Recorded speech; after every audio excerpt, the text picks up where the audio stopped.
ان پر تنقید کا حق آپ کو حاصل ہے، ان سے اختلاف کا حق آپ کو حاصل ہے. وہ حاکم مطلق نہیں ہے، وہ عامل نہیں ہے.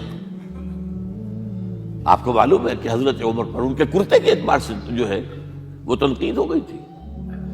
تنقید کرنے والا کون تھا؟ سلمان فارسی رضی اللہ تعالی عنہ، جن کے بارے میں حضور نے فرمایا سلمانو منا اہل البیت، یہ تو ہمارے اہل بیت میں سے ہے. اتنا قریب تھا.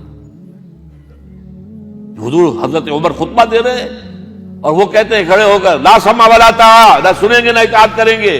کلمہ بغاوت ہے. تو کوئی ناگواری کا احساس نہیں. مجمع عام میں بات ہو رہی ہے. کیوں کیا بات ہے؟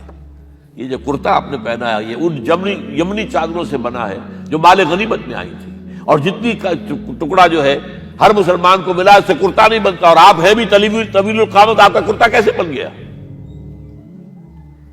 فرماتے ہیں عبداللہ سے، اپنے بیٹے سے، عبداللہ ابن عمر رضی اللہ تعالیٰ عنہ، عبداللہ تم وضاحت کر دو. وہ کھڑے ہو کے کہتے ہیں نہ میرا کرتا بن رہا تھا نہ ابا جان کا، میں نے اپنے حصے کا کپڑا ابا جان کو دیا ہے، اس سے یہ کرتا بنا. الآن نسمع ونطیع، بس اب اس کے بعد آپ فرمائیے، آپ جو کہیں گے سنیں گے اور اطاعت کریں گے.